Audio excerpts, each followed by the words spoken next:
May it please the court. I'm Alyssa Ryder of Wicker Smith on behalf of the appellant defendant, Scott Muller. I'd like to reserve 5 minutes, please, for rebuttal. We're here this morning asking for a new trial on all issues because of many different both legal and evidentiary errors that occurred during this trial. What I want to focus on primarily is what I perceive as the most critical error that set the stage for the outcome, which was that the trial court granted partial summary judgment to the plaintiff before trial started on the issue of liability. And this was clearly a harmful error that would require a new trial on all issues. And it was an error both legally and factually. Certainly, the facts of this case are somewhat unique in these types of cases. And of course, you're addressing the presumption of a rear end collision, that the liability is on the rear driver. In other words, the one that runs into the back of the driver in front. Clampett versus Spencer, the Supreme Court case, sort of gives us guidance about how to address these types of cases. And what Clampett says, to rebut the presumption of negligence, the rear driver must show that the lead driver's sudden stop was unexpected, meaning it was abrupt and arbitrary and occurred at a time and a place where it could not reasonably be expected. That's the standard, because what you're asking us to do is to not impose the presumption of negligence because of the facts of this case. So help us with the facts. We know there's a dog. We know there's a man on the side waving. But beyond that, this is a routine problem. And the appellant's car stopped without hitting the car in front of her. So why should your client be excused from running into the back of her?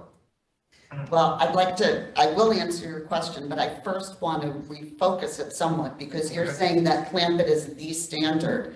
And I do somewhat take issue with us looking at that standard so narrowly. And I think that's what led the trial court astray. And it's how the appellee's brief is focused as well, is looking only at the issue of sudden stop and then focusing on those words about arbitrary and expected and looking only at the stop. But I would disagree, first of all, with the premise that the standard is only whether the front car stops unexpectedly or arbitrarily. I think we have to look at the series of Supreme Court cases that establish— The front car stopped because the car in front of her stopped. Correct. She had to stop because that car stopped. That's correct. And but she didn't hit that car. That's all true. However, Mr. Muller was not relying solely on the concept that there was a sudden stop in order to rebut the presumption. And so let's look at the case that came after Clampett, which is Burge versus Jones. I read Burge, and I don't see that Burge really helps you very much. Clampett lays it out. You've got 4 ways to get around this presumption. The sudden stop isn't going to help you here. You don't have evidence. The record does not reveal any evidence that this pedestrian was violating the statute. And when I looked in Burge for what was going to be supporting your position, but to me, that case was about whether the presumption inures to the benefit of the front and the rear driver, not just the front driver. And help me out, because maybe I missed something, but I don't think that Burge, my read of Burge is not as expansive as yours. So I agree that the factual situation was different in Burge, but what's important about Burge is that the court did a comprehensive review of the concept of the rear end presumption and how does it apply when we're 60, 70 years past when the rear end presumption was first acknowledged by courts. And we're now in the era, unlike then, of pure comparative fault. And we have statute 768-81. And what the Burge court says is that there's several things that are very critical to our case. First of all, Burge says on page 360 that this rebuttable presumption, it totally vanishes if the person who's trying to defeat the presumption produces evidence that fairly and reasonably tends to show that the facts are not as presumed. But that's the same thing as the presumption, though. So in Birch, the defendant still has to rebut the presumption. What the court's saying there is that then the presumption dissipates. That makes sense.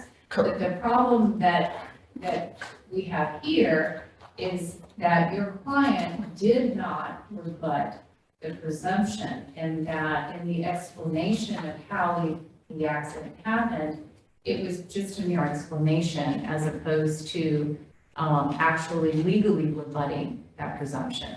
But what about the fact that Mr. Mahler testified that this pedestrian was at least partially off the sidewalk? If we look at his testimony. Did he have to avoid hitting the pedestrian? I don't think there's any evidence that he had to avoid hitting the pedestrian. It was.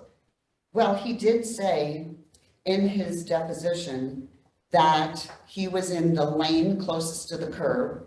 He said that And at one point, he said that the pedestrian was on the side of the sidewalk.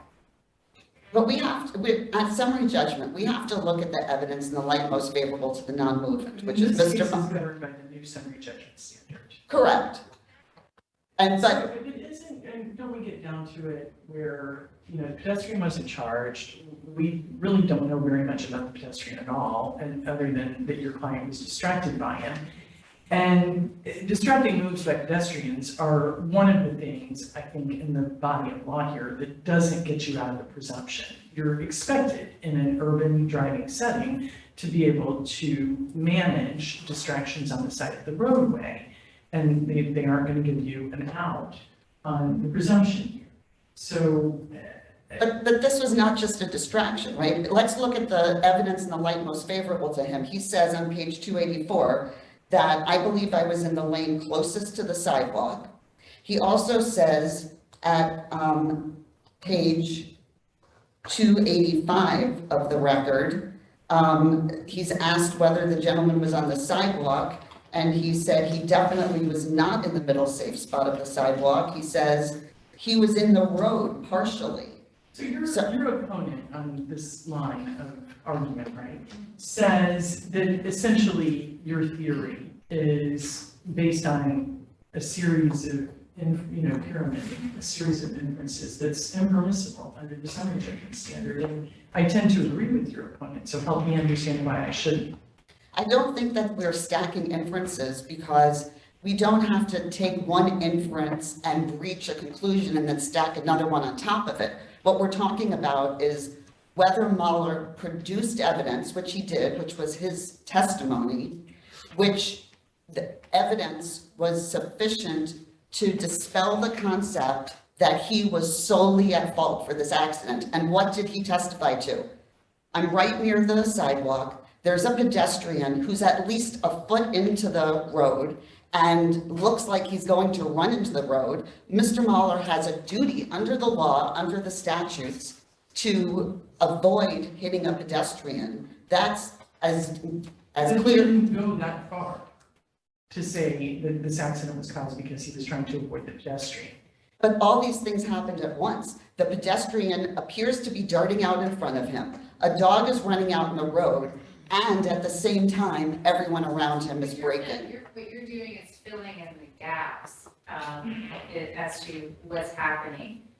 There was no testimony from him that he avoided, and if indeed he was trying to avoid, he would have stopped sooner.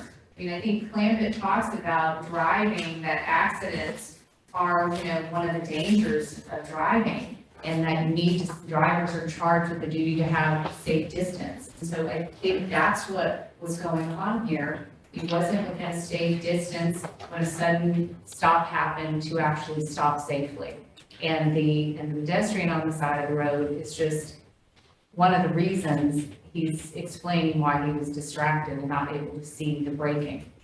I think it's beyond a distraction if a pedestrian is partially in the road. As a driver, you have an obligation to. But I agree with you if he would have said, I had to avoid the if I had to swerve to avoid a pedestrian and it was unavoidable that I hit the car in front. But do we have that though? Well, he testifies that he's right next to the sidewalk, that the man was at least a foot in, that he was frantically waving. A and and B, but he doesn't say how we got there. But even under the new summary judgment standard, you're allowed to draw reasonable inferences from the facts. And I think that what the court was doing was tantamount to expecting him at the summary judgment stage to prove that there was no fault whatsoever on his part. And he is not obligated to do that under any of the Supreme Court cases. And specifically in Burge, the court says that the presumption applies only when there's an absence of evidence that the cause of the collision was other than the total fault of the rear driver. So the presumption applies only in those extreme situations where there's no evidence that would support any other theory. And so the question is, do we want to raise what's supposed to be just a bursting bubble presumption? And all the courts discuss the fact that this is simply an evidentiary tool that was developed in situations where a plaintiff who's in the front has no way of knowing how the accident happened. But once the defendant produces any evidence that would rebut that, then that presumption bursts. And we have that here. And interestingly, it's questionable even whether this is the right type of a case where the presumption should apply to begin with, because the plaintiff herself knew that a dog had run into the road. She saw it, she testified to that at trial. So this is not one of those situations where we need this evidentiary tool because the plaintiff has no idea how the accident happened. I do want to address some of the other points, but let me just. To respond to that, the plaintiff was able to stop for the dog. And the pedestrian was around there somewhere. And so the presumption is there because the plaintiff doesn't have an explanation. The dog didn't cause her to have a wreck. The pedestrian who was waving his arms didn't cause her to have a wreck. And your client doesn't have an explanation for how he ended up differently, i.e. slowing into the back of her car. So I struggle with whether your client met the burden that's imposed by Clampett to get out of the presumption. Well, Clampett also says that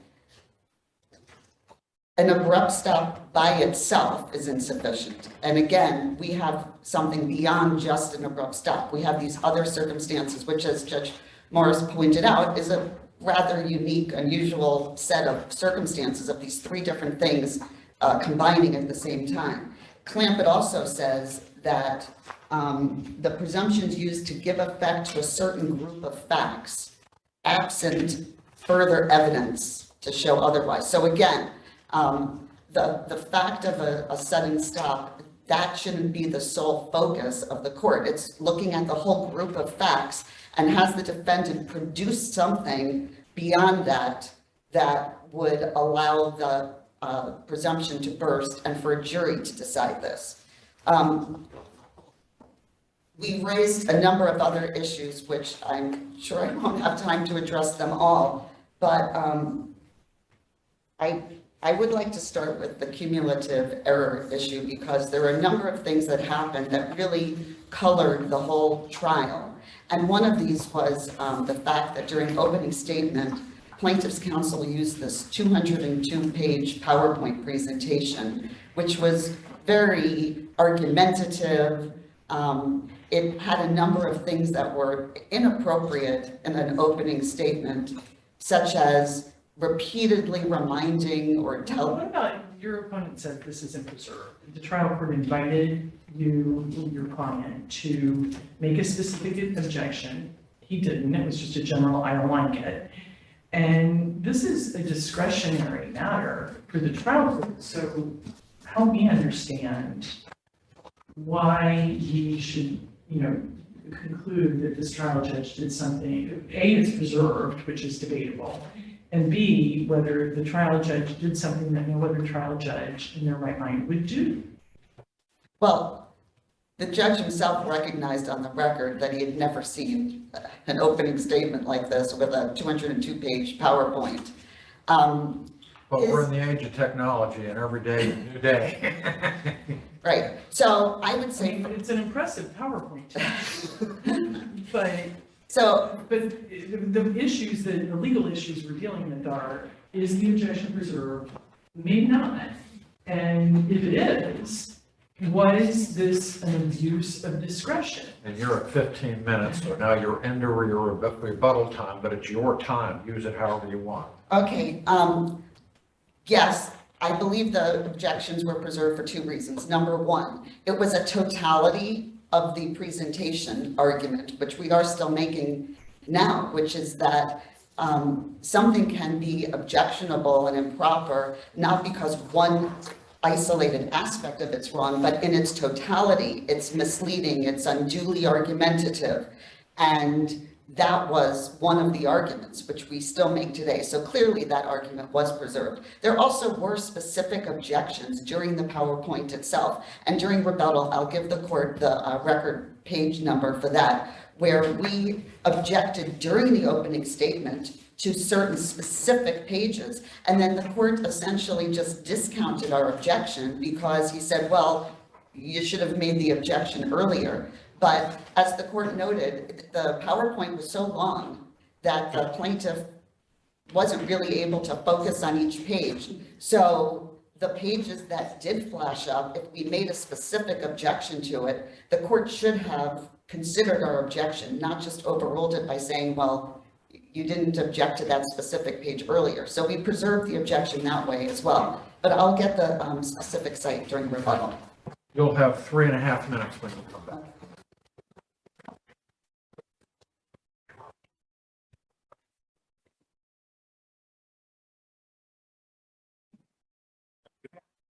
Here with my partner, Amy Ferrier. We start off by asking if the court has any questions for me on any of the issues that have been talked about or anything else in the brief. I don't think I have a lot to add. Unless you have some questions, we just ask you to affirm it. Well, let's talk about let's talk about an issue we haven't talked about yet. Okay. Okay, we have Dr. Kowalski, who Yes. is a surgeon as well as a biomechanical engineer.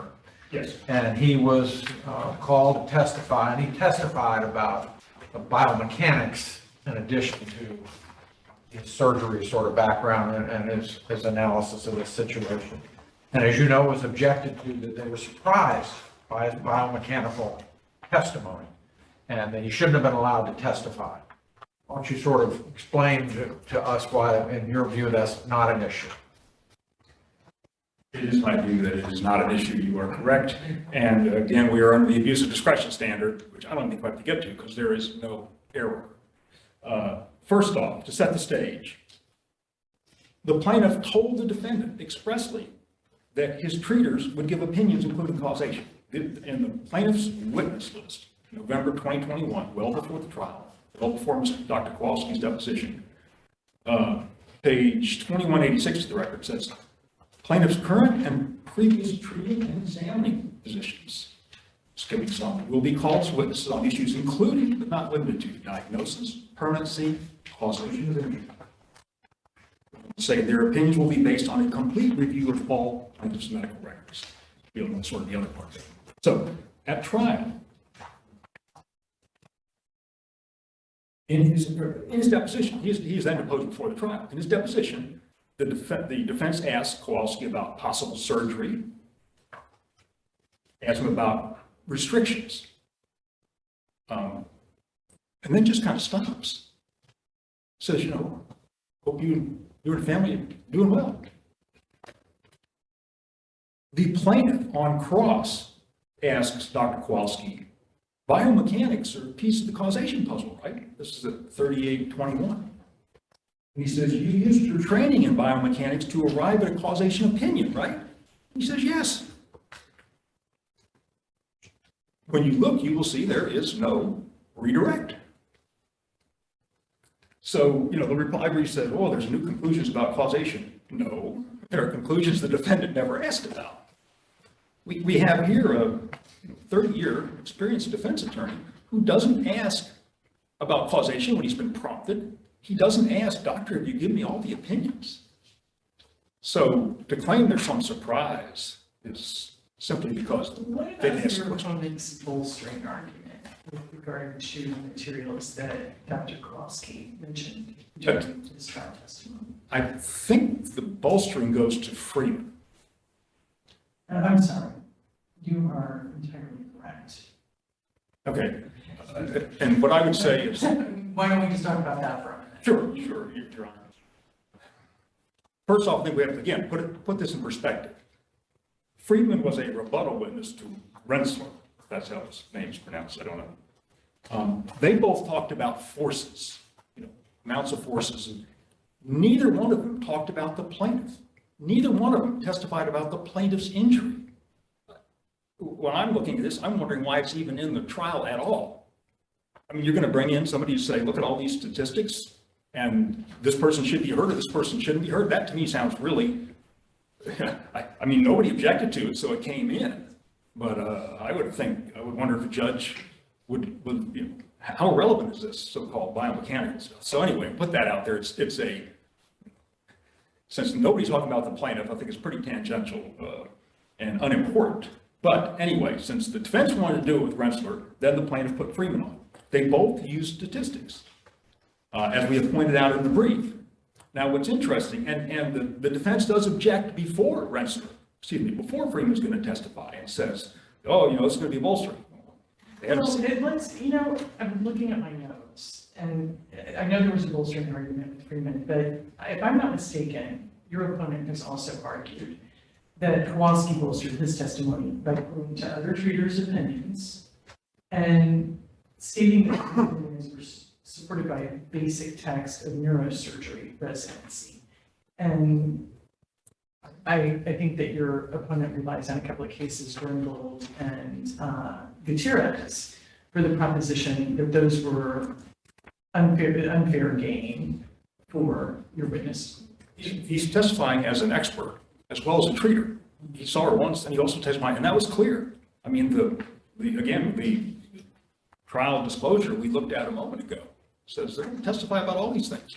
And an Was expert, he designated as a treater or an expert? I He think was designated as a treating physician, treating physician, yes. but not as an expert. Well, they said they were going to give opinions. Well, It would include I understand. all these things. So I think they're on notice that he's going to give expert opinions. So the big part of your response to this is the underlying language in the pretrial disclosure that says their opinions are going to be based on complete review, may supplement, blah, blah, blah. Yeah. And I don't read their argument as bolstering there, Your Honor. I think they were saying, we didn't know he was going to look at these other records, and so we were caught by surprise at trial. I think that's what they're saying. I didn't view that as a bolstering argument. Maybe I didn't understand it. But they're told this is going to happen, and then what they rely on the deposition, let me get back to that. He's asked if you were given other records. He got records from the doctor's lawyer, and he's asked, were you given other records? And Dr. Kowalski says, if that's true, I can't say. This is what he says in the deposition, and there's no follow-up. He's told, again, well before the deposition, he's told they're going to rely on other records. That was the time for the defense in the deposition to say, okay, I want to know all the records you've looked at and all the records that form your opinions. But the problem is, he didn't ask him about his opinions. He didn't ask about causation opinions. So, of course, he didn't ask about the records because it was a perfunctory deposition. It's almost, you could almost say, maybe they were trying to have something to appeal later on if it didn't go well. Because this is a very experienced defense counsel. Sure, he's taken hundreds of doctor depositions and never asked, well, what are your opinions? Do you have any opinions you haven't given me? And what are they based on? So I would say that's not preserved, Your Honor, and I don't think it's bolstering anyway. Anything else? We would ask that you affirm. Thank you. Thank you. You have 3.5 minutes. Okay. First, regarding the objections to the PowerPoint, if you look on page 66 of the transcript, which is 4616 of the record, one of the things that we did specifically object to during the opening was a reference that Ms. Meinson had had 2 prior car accidents and had decided not to sue for either one of those. And so what and we objected at the time, and the court asked what the legal basis of our objection was. We said the absence of lawsuits is improper, and plaintiff's counsel argued, well, they had this, meaning the PowerPoint, and entered no objection, so the court said, all right, overruled, without actually even reaching the merits or exercising his discretion. He just accepted the concept that we should have objected earlier. I disagree that on the issue of Dr. Kowalski, if we accept the appellee's premise, then anytime you answer an interrogatory that the doctor's going to rely on all the records, you've now turned every treater into an expert. Well, that's But in the pretrial stipulation, wasn't it? Wasn't that in the pretrial statement, the disclosure of witnesses? That's what I was reading. well, he was not disclosed as an expert, and the trial judge acknowledged that he was not disclosed as an Did you expert. have a similar expert? I'm sorry? Did you have a similar expert? In other words, an expert that would testify about biomechanics? Rentschler. We did, but he was not a neurosurgeon, and that's the thing. There's 2 aspects to Dr. Kowalski's testimony. One, he was a particularly skilled witness because he was both a neurosurgeon and a certified accident reconstructionist engineer. And so a jury would be likely to give his testimony more weight. But he disclosed that his opinion was going to be based on, he says, I'm not performing any extensive biomechanical analysis other than the basic biomechanical analysis that I would perform as a trained in my neurosurgery residency. So he gave you the opinion that he was doing a biomechanical analysis. Now, there wasn't really much follow-up in the deposition after that. So, I mean, aren't you really complaining about something that you should have asked during the deposition? But you have to look at what he also said during his deposition when we asked him what his capacity was in this case. And he said, quote, I'm functioning as capacity as solely a treater. And that's at record 3184. According to himself, he was, He had to have an opinion on causation because he was treating. I mean, we know that there's a difficult, blurred lines of treating and experts in med mal cases. And as your opponent points out, his biomechanical testimony was really not more than answering a question in a neurosurgeon without a degree in biomechanical engineering. Just did the collision result in sufficient force to cause the plaintiff's injuries? I mean, it wasn't, he wasn't doing a nuanced biomechanical analysis. at trial though, he expanded on that greatly. He also used his review of other doctors' records, and you're correct, we did argue about bolstering because he talked about how his opinions meshed with their opinions. And before I run out of time, let me just mention about, You are out of time, so if you would wrap it up, please. okay.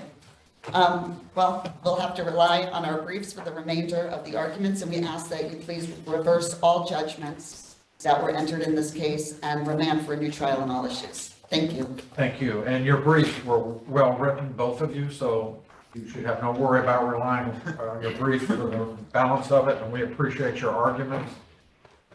It's always helpful to us sorting this stuff out. Thank you. Good to see you, Your Honor. Have a good day. Our next case will be the City of Tampa versus the Tampa Police Benevolent Association.